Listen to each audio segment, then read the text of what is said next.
شاہد اپنے کاروبار کی ناکامی کے باعث کسی بھی فنکشن میں جانے سے گریز کرتا تھا۔ جس وقت جمیلہ کے ساتھ وہ بہت لیٹ شامیانے تلے پہنچا، سارا پنڈال رنگ برنگ بتیوں اور شہر کے وی آئی پی حضرات سے کھچا کھچ بھرا تھا۔ گو اس کی ناکامیوں کی داستانیں پھیل چکی تھیں، پھر بھی اقلیم دولت کے اس سردار کے لیے لوگوں نے راستہ چھوڑا اور وہ دونوں عین سامنے والے صوفوں پر جا پہنچے۔ نجم رضوان نے پروگرام میں کچھ تبدیلی کر دی تھی۔ پہلے دور میں ہلکی پھلکی موسیقی اور کافیاں، پھر رات کا کھانا اور اس کے بعد کلاسیکی موسیقی کی محفل برپا ہونی تھی۔ فقیر حسین کندھے پر پشمینے کی چادر بے پرواہی سے لٹکائے تان پورے کے سروں سے چھیڑ چھاڑ کر رہا تھا۔ باقی سے زندے بھی نظریں ملانے اور سروں کو تال میل میں لانے کی فکر میں تھے۔ مان فقیر حسین کی نظر جمیلہ پر پڑ گئی۔ دبلا پتلا لمبا سانولا فقیر حسین اپنی نشست سے کسی راہب کے وقار کا مجسمہ سا اٹھا۔ اس نے بڑے مؤدب انداز میں ہاتھ جوڑے، نظریں گرائیں اور بلند آواز میں کہا، اجازت ہے بی بی جی۔ جمیلہ نے سر پر دوپٹہ اوڑھ کر ہاتھ جواباً جوڑے اور خوش ہو کر کہا، جی اجازت ہے۔ کنسرٹ شروع ہو گیا۔ شاہد نے آواز گرا کر جمیلہ سے پوچھا، تم فقیر حسین کو جانتی ہو؟ جمیلہ نے کھسر کھسر میں کہا، شاید اسے غلطی لگی ہے، ورنہ اتنے بڑے فنکار کو جاننے کا میں تو دعویٰ نہیں کر سکتی۔ پنڈال میں تجسس اور اسکینڈل کی ہوا چلنے لگی۔ اب خوش فکرے دولت مند جمیلہ اور شاہد سے ازسر نو بات کرنے کے شوق میں کھسکنے لگے۔ شاہد کی ناکامیاں اسے بارڈر لائن پر گھسیٹ لائی تھیں۔ وہ وقت دور نہیں تھا جب فیشنیبل وی آئی پی طبقہ اسے مکمل طور پر نظر انداز کر دیتا، لیکن ایک اجازت ہے نے تجسس کی نئی لہر پیدا کر دی۔ انٹرول تک لوگ مسٹر اینڈ مسز شاہد کے گرا ڈال کر ان سے فقیر حسین کے بارے میں ذاتی معلومات اکٹھی کرنے کے لیے جمع ہو گئے۔ شاہد کے تیز دماغ نے بھی ایک خوبصورت کہانی گھڑ لی۔ وہ سب کو بتانے لگا، پچھلے سال جب میں ہاسپٹل میں جنرل چیک اپ کے لیے گیا تھا نا، تو فقیر حسین بھی وہیں داخل تھے۔ ان دنوں فقیر حسین بڑے پریشان تھے گلے کے سرطان کی وجہ سے۔ سارا دن ہم بیٹھے تاش کھیلتے رہتے۔ انہیں میٹھی سپاریوں کا بہت شوق ہے۔ ڈاکٹروں کے منع کرنے کے باوجود یہ مجھ سے مانگ کر سپاریاں کھاتے تھے۔ فقیر حسین اس وقت مائیکل جیکسن سے بھی زیادہ میڈیا کا پیارا تھا۔ اس کا انٹرویو، تصویریں، حالات زندگی قریباً سارے میڈیا پر چھائے ہوئے تھے۔ گولڈن ڈسک تو بن ہی چکی تھی، اب اس کی پلاٹینیم ڈسک بننے کی تیاری تھی۔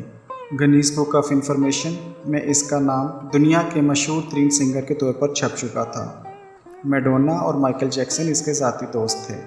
اپنی موسیقی میں گم، سروں کی ادائیگی میں سرگرداں فقیر حسین کو جمیلہ کبھی اسٹیج پر دیکھتی اور اشش کرتی، کبھی اس کی آنکھیں شامیانے کی چھت پر جا ٹکتی اور وہ سوچنے لگتی کہ واقعی وہ جسے چاہتا ہے عزت سے نوازتا ہے، جسے چاہتا ہے دولت سے مالا مال کرتا ہے۔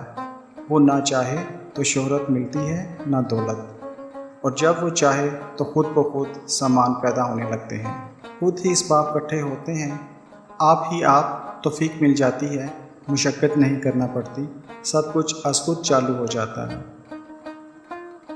جمیلہ نے پورے 30 سال بعد فقیر حسین کو دیکھا تھا۔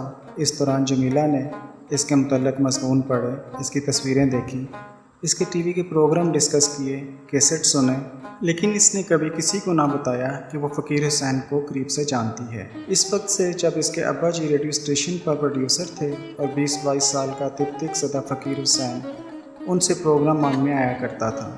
ان دنوں جمیلہ کے ابا جی کشمیری بابا کے مزار کے پچھواڑے ایک تنگ سی گلی میں رہتے تھے۔ کشمیری لوگ سردیوں میں لمبا سیزن بند کمروں میں گزارنے کے عادی رہے ہیں، وہیں انہوں نے کشیدہ کاری، کلین بانی، اخروٹ کی لکڑی سے دل بہلایا۔ بیجی میں بھی اپنے پرکھوں کا لہو تھا۔ وہ خوب جانتی تھی کہ خواہش کے چڑھے پانیوں کے آگے بند باندھنے سے پانی چڑھ آتے ہیں، تھوڑا بہت نکاس ہوتا رہے تو طوفان نہیں آتے۔ اسی لیے بیجی نے کبھی جمیلہ کو گانے سے نہ روکا۔ ایک دن جمیلہ کالج سے لوٹی تو بڑی ناخوش تھی۔ وہ باورچی خانے کے دروازے پر ہی رک گئی۔ بیجی اس وقت گوشت کوٹنے کے عمل میں تھی۔ کیا ہوا جمیلہ؟ کچھ بھی نہیں بیجی۔ کچھ بھی؟ روئی ہو؟